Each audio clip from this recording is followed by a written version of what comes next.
Esta noche es noche de estudio bíblico y hemos ya avanzado con dos doctrinas. La primera de ellas fue la doctrina de Dios, o también término teológico utilizado, la teología propia. Luego estudiamos la segunda doctrina, que es la doctrina de Jesucristo, término teológico, la cristología. Y el día de hoy iniciamos una serie de entregas. Esta sería la primera entrega para la doctrina del Espíritu Santo. El término teológico utilizado es la neumatología. Neumatología, de la palabra griega neuma, que significa espíritu, y logos, la desinencia, que significa estudio, el estudio del espíritu. Neumatología. Hechos 8:26 en adelante dice así: un ángel del Señor habló a Felipe diciendo: levántate y ve hacia el sur, por el camino que desciende de Jerusalén a Gaza, el cual es desierto. Entonces él se levantó y fue.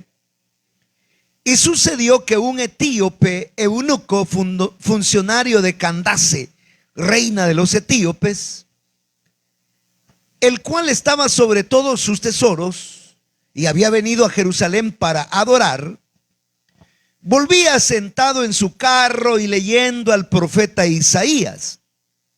Y el Espíritu dijo a Felipe: acércate y júntate a ese carro. Acudiendo Felipe, le oyó que leía al profeta Isaías y dijo: ¿pero entiendes lo que lees? Él dijo: ¿cómo podré si alguno no me enseñare? Rogó a Felipe que subiese y se sentara con él. El pasaje de la escritura que leía era este: como oveja a la muerte fue llevado, como cordero mudo delante del que lo trasquila, así no abrió su boca. En su humillación no se hizo justicia, mas su generación, ¿quién la contará? Porque fue quitada de la tierra su vida. Respondiendo el eunuco dijo a Felipe: te ruego que me diga de quién dice el profeta esto, de sí mismo o de algún otro. Entonces Felipe, abriendo su boca, comenzando desde esta escritura, le anunció el evangelio de Jesús. Y yendo por el camino llegaron a cierta agua, y dijo el eunuco: aquí hay agua, ¿qué impide que yo sea bautizado? Felipe dijo: si crees de todo corazón, bien puedes. Respondiendo dijo: creo que Jesucristo es el Hijo de Dios. Mandó parar el carro y descendieron ambos al agua, Felipe y el eunuco, y le bautizó. Cuando subieron del agua, el Espíritu del Señor arrebató a Felipe, y el eunuco no le vio más, y siguió gozoso su camino. Pero Felipe se encontró en Azoto, pasando, y anunciaba el evangelio en todas las ciudades hasta que llegó a Cesarea. Oremos. Padre, gracias te damos por la lectura de la palabra y por el abordaje de esta doctrina. Te pedimos que nos guíes, que nos hables e instruyas en el nombre de Jesús. Amén y amén. Pueden tomar su asiento. Esta, como dije, sería la entrega número 1 de la doctrina del Espíritu Santo. Y la temática a tratar esta noche es la personalidad del Espíritu Santo. En otras palabras, vamos a ver el respaldo bíblico para que nosotros como creyentes podamos tener bien en claro que el Espíritu Santo es en efecto una persona. Hay movimientos sectarios y falsa religión y herejía que dicen y creen, ya usted sabrá quiénes son, que dicen que el Espíritu Santo no es una persona. Ellos dicen que así como, perdonen tal vez la ilustración, ¿verdad? Que el Espíritu Santo me permite ilustrarlo de esta manera por efectos prácticos. Pero, por ejemplo, tenemos estas luces. Entonces, en el giro de su factura dice luz y fuerza eléctrica. Entonces, un simple switch hace que la luz se emita y el switch la apaga, la enciende. Entonces, la luz es simplemente una energía. No tiene pensamiento, voluntad, decisión, ni absolutamente nada que le identifique o lo caracterice como persona. Y así se cree. Entonces, esos herejes, esos falsos, esa mala doctrina o doctrina errónea y herética, si usted le pregunta, o más bien ellos enseñan que el Espíritu Santo es la fuerza activa de Jehová. Entonces es solamente como una energía, como una fuerza que se desprende de Dios, pero sin ningún tipo de personalidad. Ahora, lo triste, lo lamentable de esta situación es que el diablo ha logrado engañar a la iglesia. Y algunos dirán, no, momento, pastor. Es cierto que esos herejes, esos falsos, esa religión errónea, esa doctrina falsa, nosotros no la creemos. Porque nosotros creemos que en realidad el Espíritu Santo es una persona. Pero hoy vamos a entender si de verdad nosotros creemos que el Espíritu Santo es una persona. Porque si en su relación con Dios y en su relación directa con el Espíritu Santo, usted no interactúa con Él como con una persona, entonces usted está peor que esos herejes. Pues sí, porque los herejes de un solo dicen el Espíritu Santo no es persona, es energía.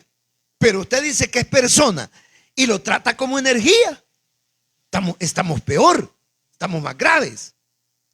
Entonces nosotros, si es persona, debemos tratarlo como esa persona que nosotros decimos creer, o que la Sagrada Escritura misma enseña que es una persona.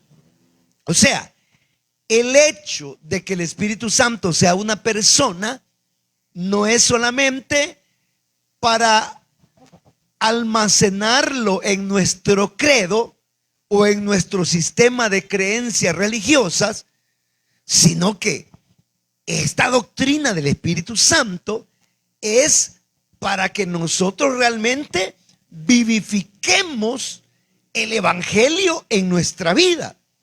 Y antes de hablar directamente de la personalidad del Espíritu Santo, quiero decirle dos cosas que dice la Escritura. Número uno, Jesús utilizó una ilustración, una parábola, que usted la conoce como la parábola del buen samaritano. Se dice que hubo un herido. Ese herido es usted y yo, los pecadores. Y un buen samaritano lo vio ahí tirado, donde los religiosos, los levitas, los sacerdotes, fariseos, hipócritas lo habían dejado tirado, porque así es la religiosidad.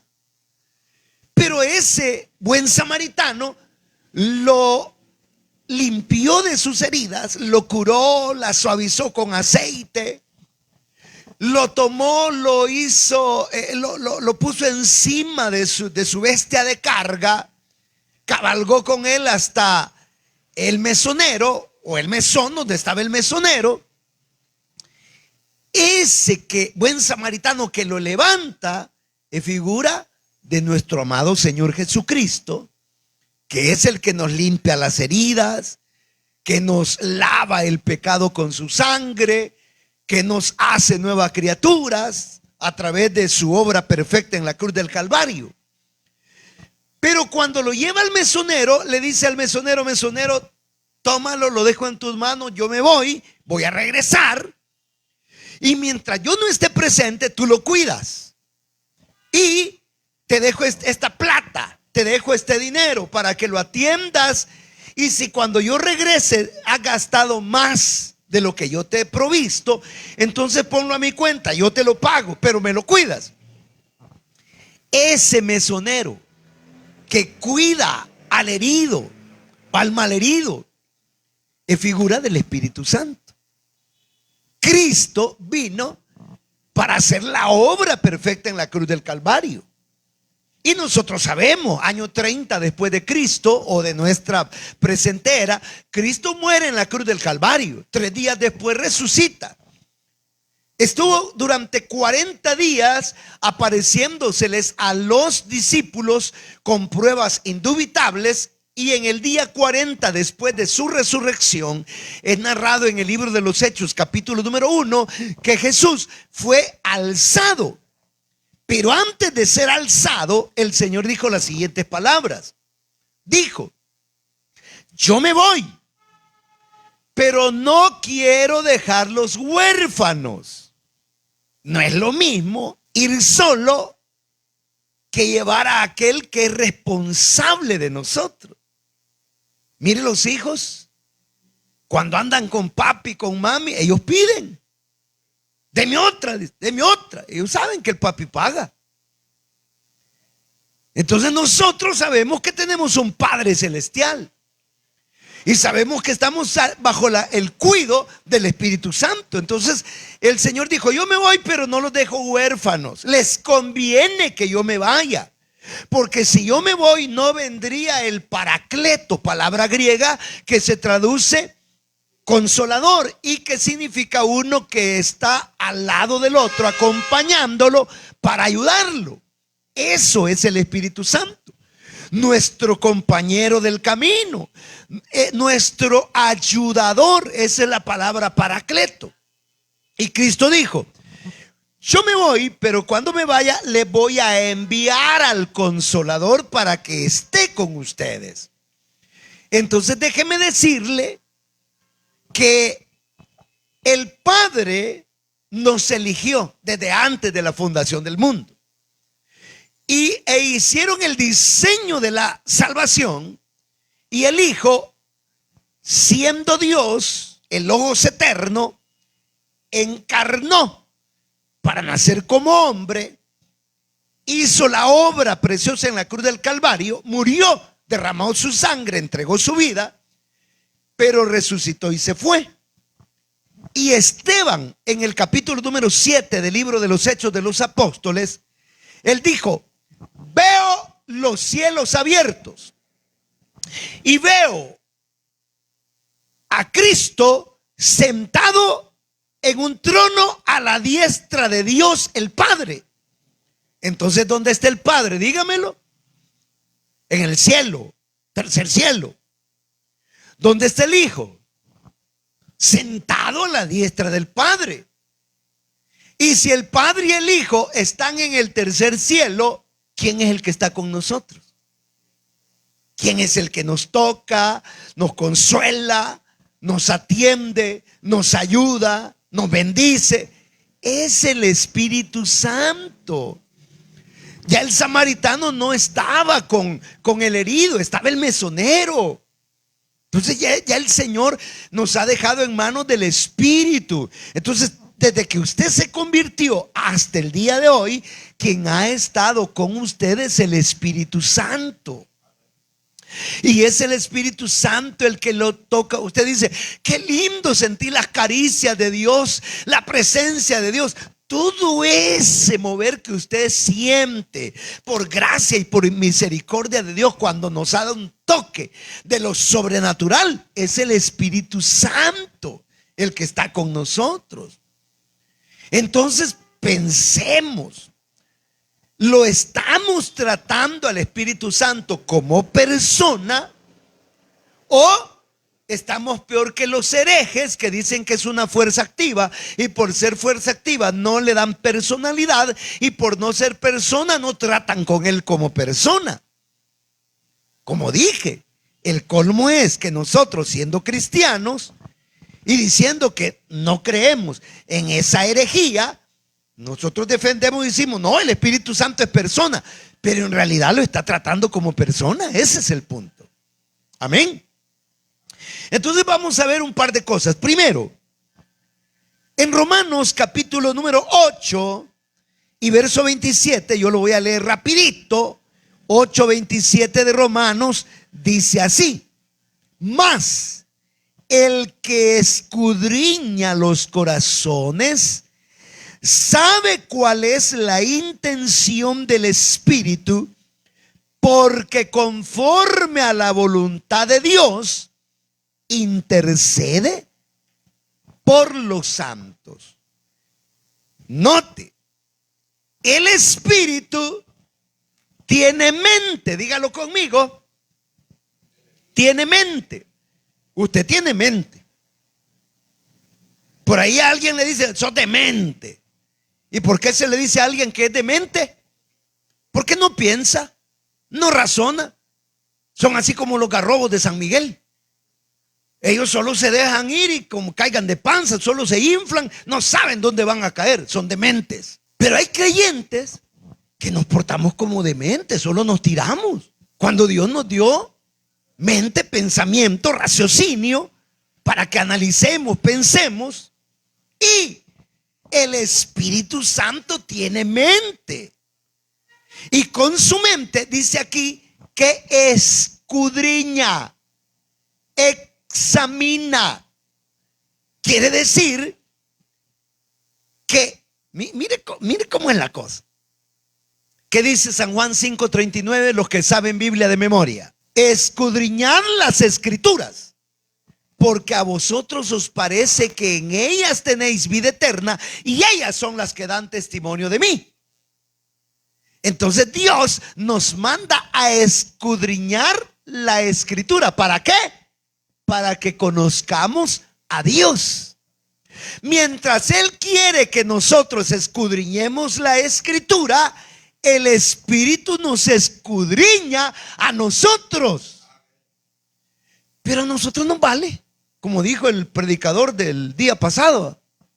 No voy a repetir eso, pero nos vale. O sea, uno hace, deshace, obra, piensa, maquina, muchas veces hace trampa, muchas veces obramos mal, actuamos mal, sin pensar que hay uno que nos está escudriñando. Entonces, creyente que no es consciente de que el Espíritu Santo lo está escudriñando, abre la puerta de su mente y deja que Satanás envíe a su cerebro imágenes, sonidos, aromas, consistencias y diferentes cosas que lo manchan, que lo desestabilizan, que van en detrimento del crecimiento espiritual. ¿Por qué? Porque el creyente no es consciente que hay un espíritu que nos está escudriñando. Estamos peor porque creemos que el espíritu, ¿qué es el espíritu? El espíritu es cuando uno canta, uno siente bonito y eso es el espíritu. No.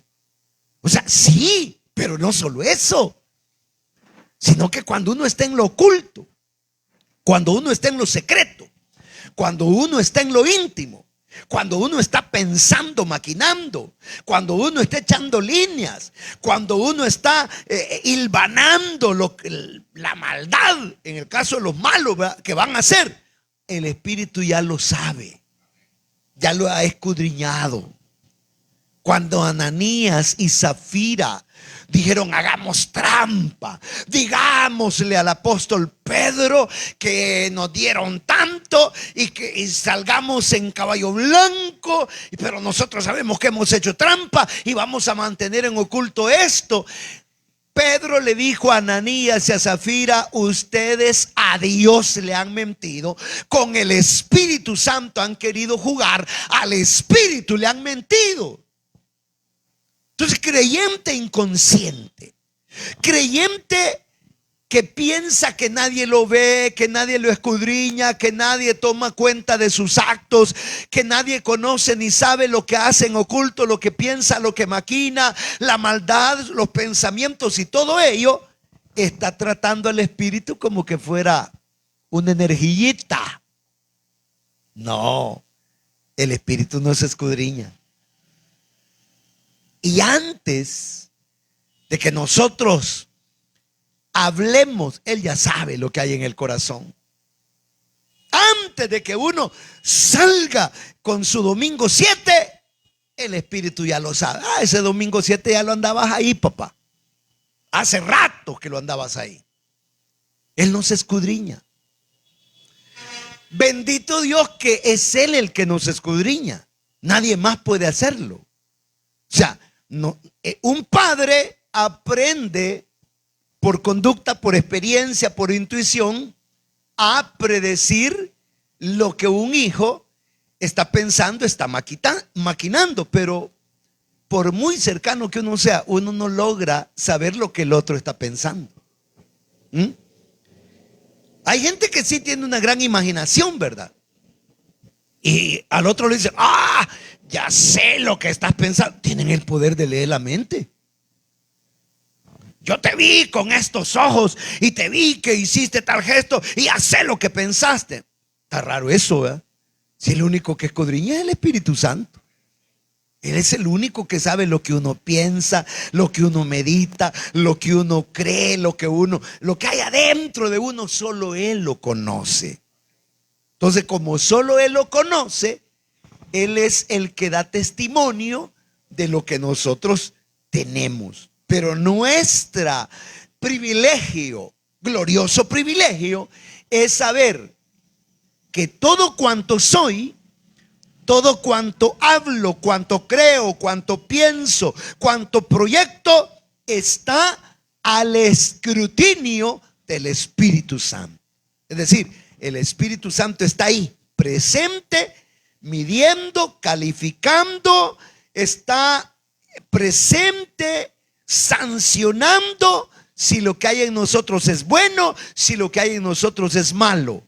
Entonces, el creyente que anda en el temor de Dios no necesita que le pongan vigilantes y que anden los hermanos ahí encima o esconderse de los cristianos. No necesitamos eso. Simplemente debemos saber que el Espíritu, donde sea que estemos, el Espíritu nos ve y nos escudriña. Estemos entre conocidos o entre desconocidos. Estemos a solas o estemos acompañados. Estemos en el lugar que estemos, a la hora que estemos, donde sea que lo hagamos, el Espíritu Santo nos está escudriñando. Así que como le dijo aquellos se dijeron en uno a otro, mira, jurémoslo. Por el Señor que esto queda entre tú y yo. Nada.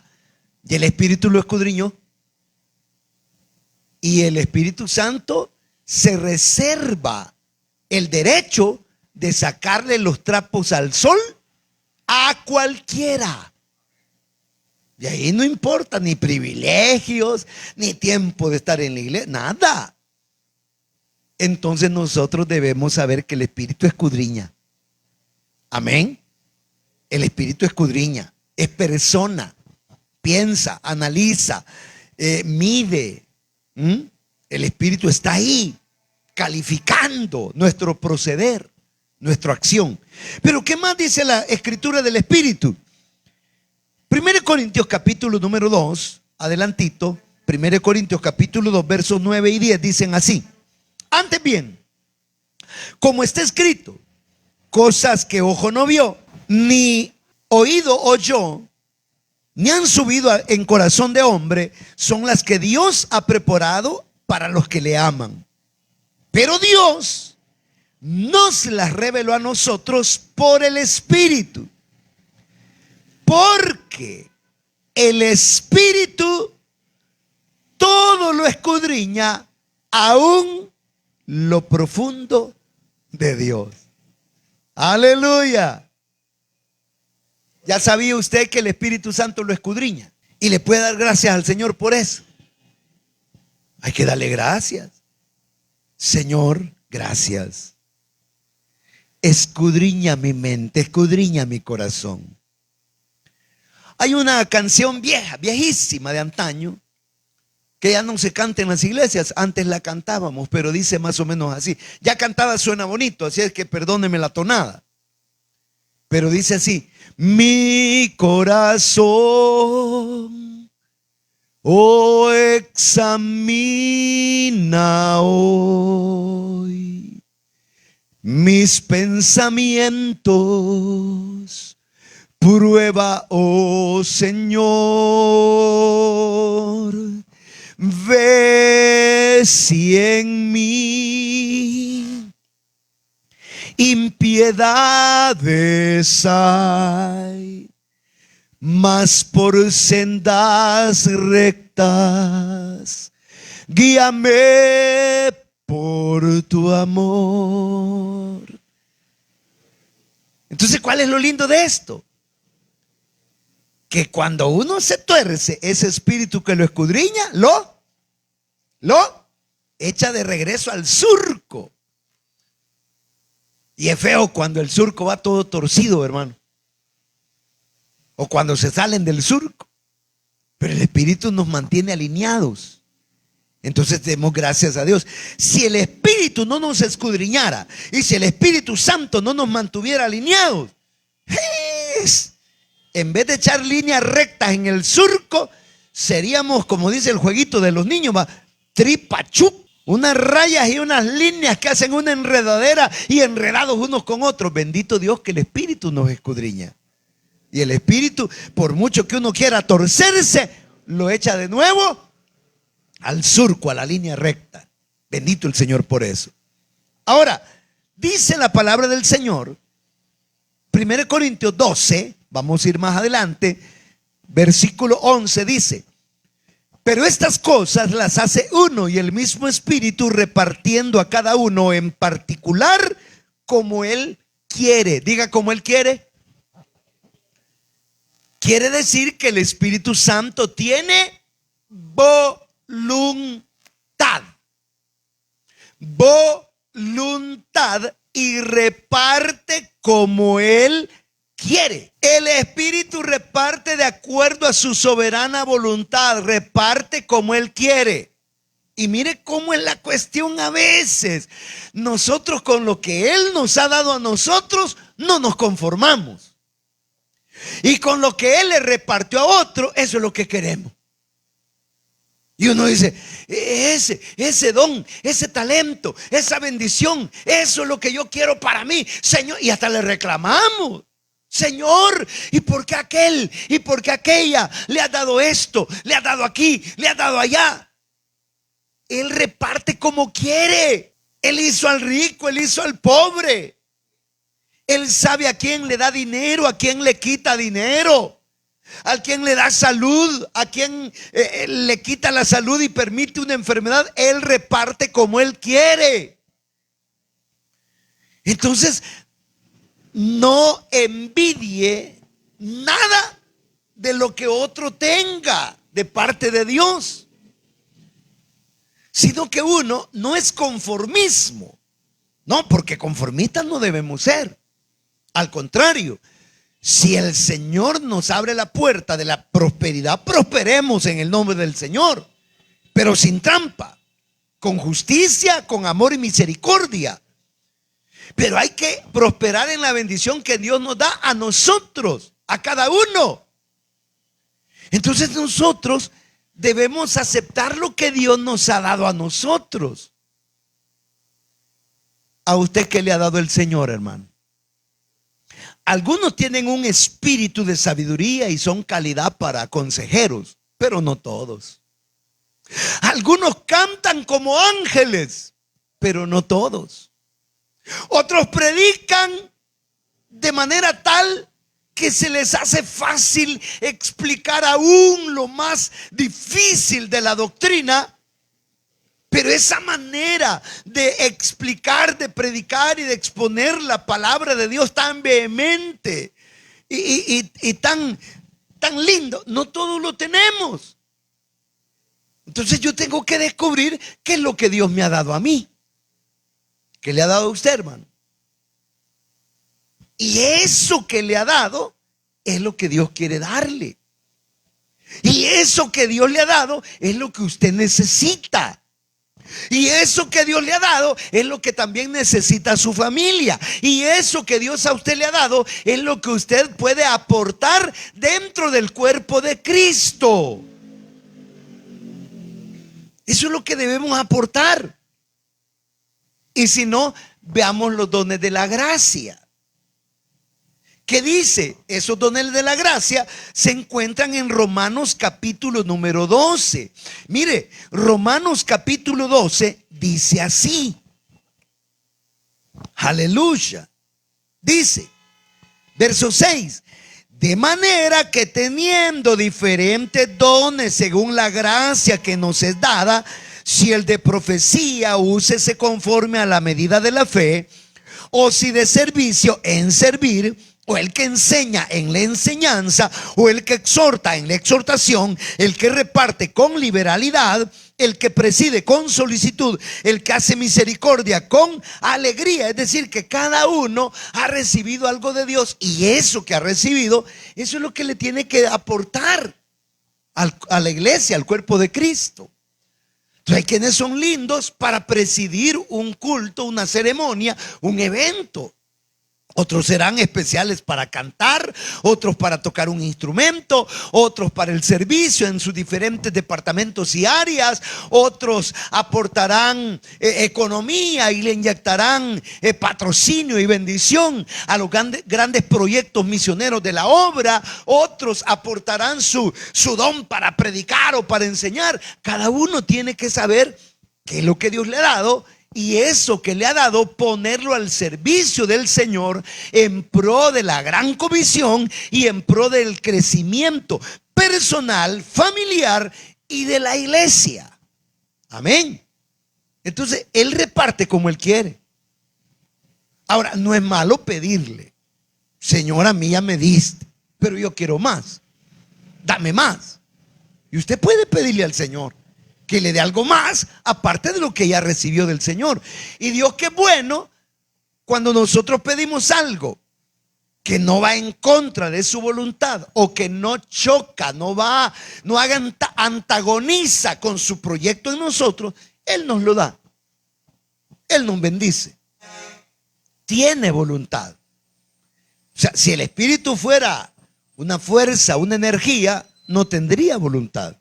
Pero el Espíritu tiene voluntad. Ahora, ¿qué más?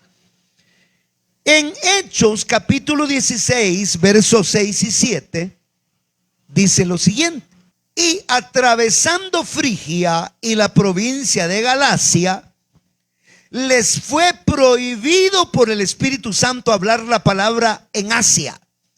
Y cuando llegaron a Misia, intentaron ir a Bitinia, pero el Espíritu no se los permitió.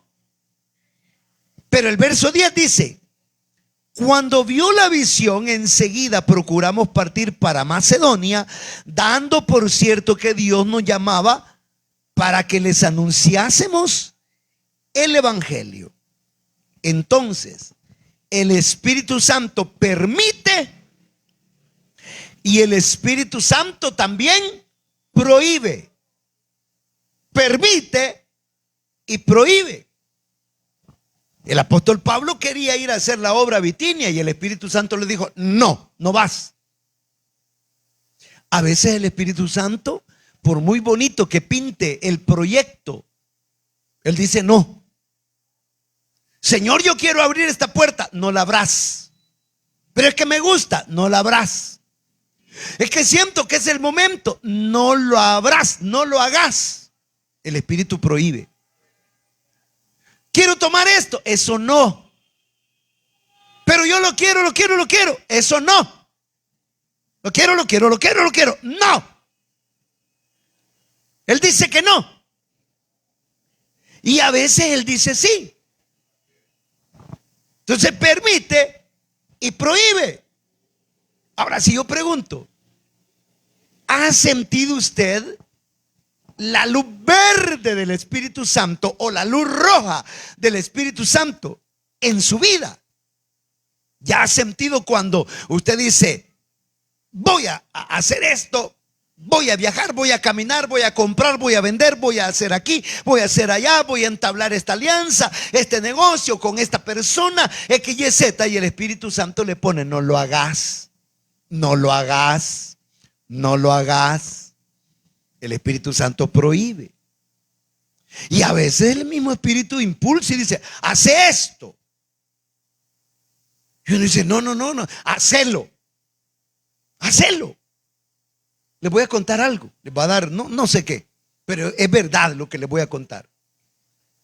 Conocí a un hermano que tenía una empresa y tenía varios vehículos, entre ellos un microbusito bien bonito. Él supo de mi ministerio y de mis diferentes actividades y en mis viajes a cubrir diferentes eventos, conferencias, aniversarios, campañas evangelísticas. Y él supo que yo necesitaba vehículo. En ese tiempo yo no tenía vehículo. Y el Espíritu Santo, cuando él me vio predicar, le dijo, regalarle el vehículo, ponerle en sus manitas la llave y la tarjeta. Y él agarró la llave y la tarjeta y estaba así, y el Espíritu le decía, dáselo, dáselo, dáselo. Cuando yo bajé de la tarima, él se me acercó y me dijo, siervo, ¿y cuál es su carro? No tengo, le dije. ¿Y hasta dónde va? Hasta tal parte. Si quiere lo llevo. Si usted gusta, le dije. Y me dio ray. Y ahí me fue hablando, me fue conociendo, y en la mente el Señor que le decía, dáselo, pero no me lo dio. No me lo dio. Pero no lo dejó tranquilo. Como a los 15 días me habló por teléfono.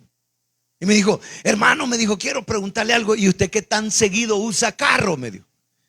No, si yo no tengo. Le digo. No, pues sí, ¿qué tan seguido viaja? Mire, cuando el Señor me llena la agenda, cada semana me toca salir a predicar a una vigilia por aquí, a un evento por allá. Y él me dijo, hagamos algo, me dijo. Dígamelo. Cada vez que usted vaya lejos, que se le complique el transporte, llámeme, yo lo llevo, me dijo. Y no me lo dio. Ahora, a mí me salieron eventos de ir lejos y todo, pero nunca le hablé. No lo hice, porque no iba a cometer yo un abuso. Ahora, todo eso yo no lo conocía. Otro día, llega a la iglesia, porque no era de la iglesia, sino que él me había visto afuera. Y en un culto, me dice, hermano, me dice, usted nunca me ha llamado para que lo lleve para acá y para allá. Y yo le digo, no, hermano, la verdad es que no, que no ha salido. ¿Cómo no? Le digo. Y tenía la llave en la mano y la agarraba y me decía, y mire, y me enseñaba así la llave y la jalaba. Y yo decía, bueno, ¿y este qué le pasa? Porque hasta se puso todo nervioso, todo colorado. Y al final no me lo dio. Y se fue. A los 2 meses me hace una llamada casi llorando el hombre. Y dice que se fue en el microbusito en un cumpleaños de uno de sus hijos. Se le llevó a un centro comercial, fueron a comer de Agalán y cuando salieron campas de microbusito, se lo robaron. Y a los dillitas le reportó la policía que llegara a ver a su microbusito allá en Changayo y lo único que fue a ver es el ¿cómo se llama? El cuchumbo viejo.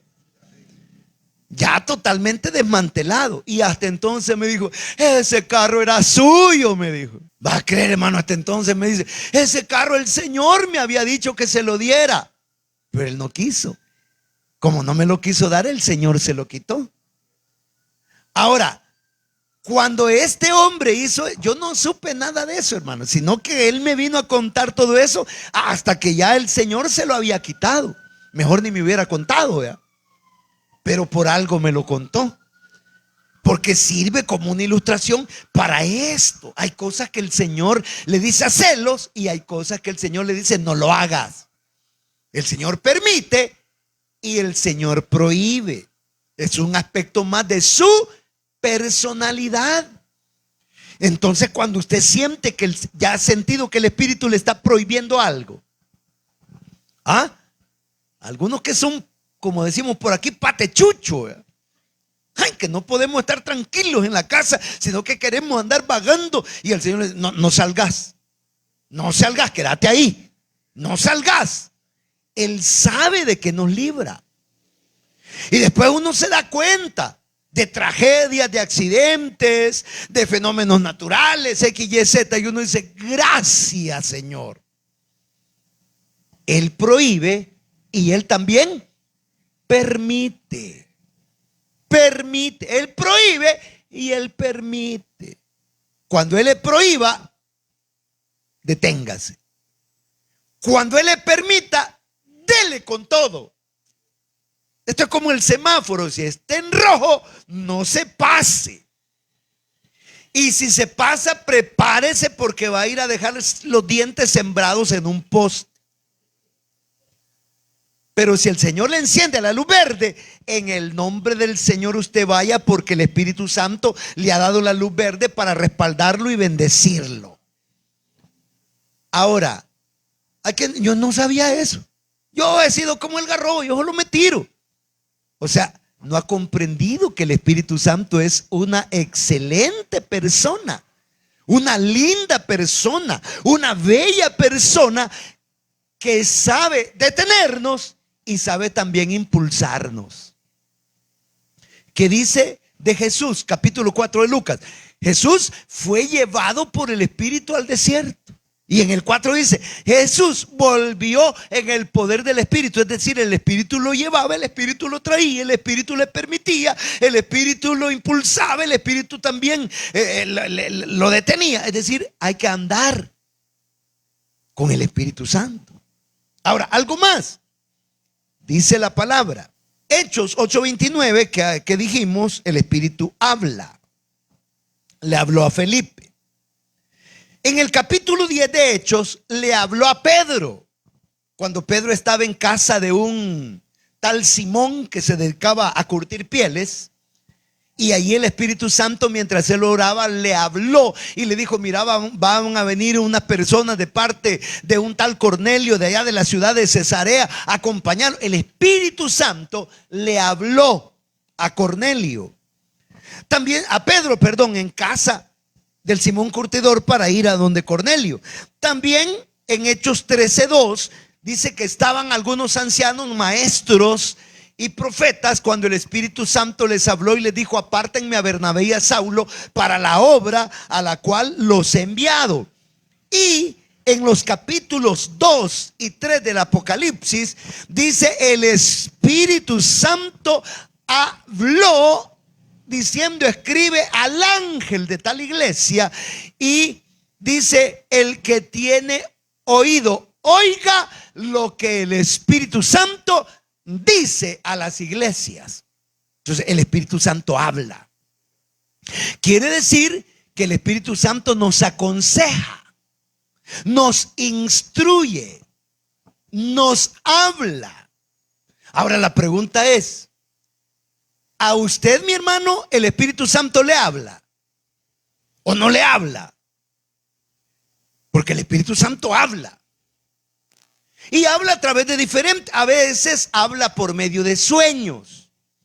Él nos da sueños y nos hace sentir aquella intriga y aquella sed y necesidad de oración para buscar una respuesta en Dios. Y Él nos interpreta los sueños, nos pone el sentir de qué significa el sueño que Él nos ha dado. A veces el Espíritu Santo también nos regala voz audible, palabras. El Señor nos habla. También puede poner en nuestro corazón un sentir profundo, una convicción terrible. En diferentes medios: sueños, visiones, éxtasis. Son maneras que el Espíritu Santo, ¿qué? Habla. Pero en la iglesia de hoy el Señor no le habla. ¿Cuándo fue la última vez que el Espíritu Santo le habló? ¿Le habló hoy? ¿Le habló ayer? ¿Le ha hablado durante esta semana? ¿Le habló el mes pasado? O es de esos creyentes que pasa una semana, un mes, un año y el Espíritu nunca les habla. Entonces, usted está peor que aquellos que dicen que el Espíritu Santo es una fuerza, es una erejillita. Usted es más hereje que ellos. Porque ellos ya son herejes. Son falsos. Tienen una doctrina falsa, errónea. Pero usted que dice que está en la verdad y no le habla al Señor o no está en esa dimensión de comunión con el Espíritu Santo, estamos fallando, hermano. El Espíritu Santo es una persona. Pero ¿qué más? 15:30 de Romanos. Ya casi finalizamos. 15:30 de Romanos, mire qué precioso. Dice así: pero os ruego, hermanos, por nuestro Señor Jesucristo y por el amor del Espíritu, que me ayudéis orando por mí a Dios. El Espíritu Santo nos ama. Aquí dice por el amor del Espíritu. ¿Cuántos hemos sentido amores intensos en nuestra experiencia de vida? Uno de los amores más intensos que algunos reconocen como tal es el amor que se le tiene a un hijo. El hijo puede ser, como dijo aquel predicador, mala bestia. A los propios hijos les dijo mala bestia. Y quedó grabado ahí, lo tiró en televisión. Porque como los hijos le salieron algo rebeldones a algunos, así les tiró, así les dijo. No, los hijos pueden ser mal portados, los hijos pueden ser necios, rebeldes, los hijos pueden ser rencorosos, resentidos de primera, pleitistas entre ellos y toda la cosa. Pero un padre, ¿qué? Siempre los ama. Siempre los ama. Hay hijos que ya saben, ¿verdad?, todo lo malo que se porta y casi de manera avergonzada llega donde el papá, así con la cabeza gacha, y el papá o la mamá le dice: no, venite, mi amor, sos mi hijo, sos mi hijo. El Señor nos ama, tetuntudos como somos, pero nos ama. Nos cabezones, pero nos ama. Nos faltan 5 para el peso, pero nos ama. Incoherentes muchas veces entre lo que decimos y lo que hacemos, pero nos ama. Entonces el Espíritu nos ama, hermano. Si el Espíritu Santo no nos amara, nos hubiera abandonado en las primeras de cambio. Que a usted lo puede abandonar todo el mundo. Y la Biblia es tan terrible que dice: hasta de la mujer que duerme a tu lado. ¿Cómo dice? Ten cuidado, hasta de esa tenés que tenerte.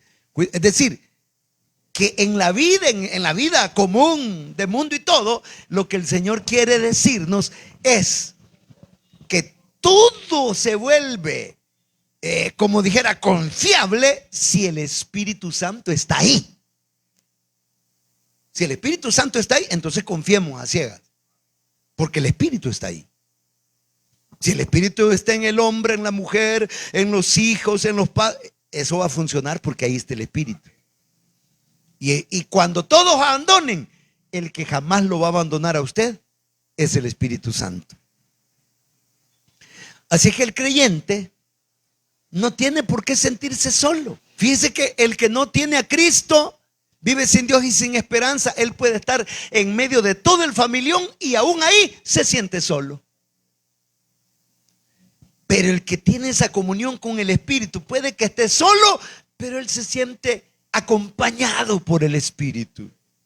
Siente la compañía y la dulzura de un Espíritu que nos da palmaditas, que nos fortalece, que nos conforta, que nos anima, que nos da paz, que nos da esperanza, que nos hace seguir adelante. Es lindo que el Espíritu Santo nos ame.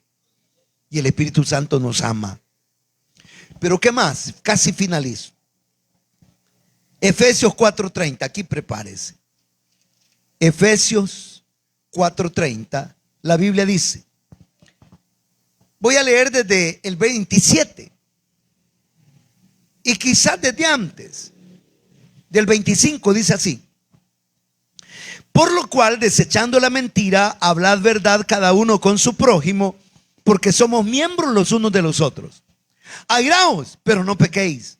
No se ponga el sol sobre vuestro enojo, ni deis lugar al diablo. El que hurtaba, no hurte más, sino trabaje, haciendo con sus manos lo que es bueno, para que tenga que compartir con el que padece necesidad. Ninguna palabra corrompida salga de vuestra boca. ¿Estás oyendo, diablo? Sino la que sea buena para la necesaria edificación, a fin de dar gracia a los oyentes. Verso 30. Y no contristéis al Espíritu Santo de Dios, con el cual fuisteis sellados para el día de la redención. Quítense de vosotros toda amargura, enojo, ira, gritería, maledicencia, malicia. Sean benignos unos con otros, amables, misericordiosos. Perdónense unos a otros, como Dios también os perdonó a vosotros en Cristo. ¿Qué significa eso? Que el Espíritu Santo, si nosotros persistimos en la mala conducta, en el mal proceder, en el mal sentir, en la mala praxis, en los malos pasos, el Espíritu se contrista. Se contrista. Es decir, se entristece. Así como cuando a un padre lo mandan a llamar de la escuela, del instituto, del colegio. Venga para acá. Su hijo hizo tal y cual cosa. El padre se pone triste. Pero el Espíritu Santo, cuando usted y yo andamos pateando el cable, el Espíritu se contrista. Se pone triste y dice: no ha entendido, no quiere entender, todavía quiere el mundo, anhela abrirle las puertas a la tentación, a la carne, al pecado. Se pone triste. Pero Tesalonicenses, 1 Tesalonicenses, capítulo número 5, verso 19 dice: no apaguéis el espíritu. Es decir, que cuando uno hace algo malo, el Espíritu Santo se contrista. Cuando Él se pone triste, nos redarguye, nos pone carga de conciencia para que nosotros nos sintamos mal por aquello que hemos hecho, y nos regala el arrepentimiento para que lo busquemos. Pero cuando uno se niega a dar el paso de arrepentimiento, de renovarse en Dios, y uno quiere persistir en la mala conducta, ahora el Espíritu Santo ya no solo se contrista, sino que también se apaga. Entonces llega un momento en que la persona comienza a hacer y a deshacer y ya no siente nada en la conciencia. Ya tiene el corazón endurecido, ya no siente nada. Pero no se queda ahí. El Espíritu Santo primero se pone triste, después se apaga, y lo último que el Espíritu Santo hace es irse. Y eso es triste. La Biblia dice que cuando los demonios salen del hombre, pero después regresan y miran que la casa está vacía, dicen: ya podemos entrar, familia de demonios. Aquí no podíamos entrar porque ahí estaba metido el espíritu, pero el espíritu ya se fue. Entremos de nuevo. Y dice que entran demonios peores, y el postrer estado de la persona que fue impía y después cristiana y después cae, viene a ser peor todavía.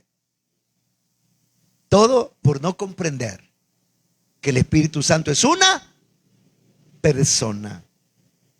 Si el Espíritu Santo es una persona, tratémoslo como una persona. Tengamos con Él una relación personal. Haga del Espíritu Santo su amigo. Haga del Espíritu Santo la persona de su confianza. ¿Quiere chambrear? Chambree con el Espíritu. En lugar de irse con la de la tienda, la del molino, o la hermana que es más lengua larga que usted, mejor venga a la presencia de Dios y ahí de rodillas dígale: Espíritu Santo, mira, y a Él dígale todo lo que usted siente, lo que usted... No se descosa delante de la gente, porque va a quedar mal parado o mal parada. Y porque no solo van a decir la locura que dijimos, sino que le van a añadir una cuarta más. Mejor hagamos del Espíritu Santo nuestro confidente, nuestro amigo, nuestro consejero, nuestro proveedor, nuestro protector. Comprendamos la relación del Espíritu Santo y desarrollemos una relación personal, íntima y profunda con el Espíritu Santo. Espíritu Santo, te necesito. Manda tu fuego a mi corazón. Espíritu Santo, solo anhelo mirar tu gloria y majestad, porque tú eres mi fuerza y eres mi ayuda. Espíritu Santo, llena mi corazón. Espíritu Santo, te amamos. Espíritu Santo, te necesitamos. Espíritu Santo, ayúdanos a tener una comunión íntima. Hemos entendido que tú piensas, tienes voluntad, meditas, te entristeces, te alegras, te gozas, eres una persona, Señor, y nos conviene tener una relación personal contigo. Mientras la iglesia ora, yo le pido a usted que ha estado con nosotros a través de las redes, que esté pendiente de nuestras transmisiones todos los días martes y jueves a las 6 de la tarde y domingo 9:30 de la mañana en horario de Centroamérica. Que el Señor le bendiga.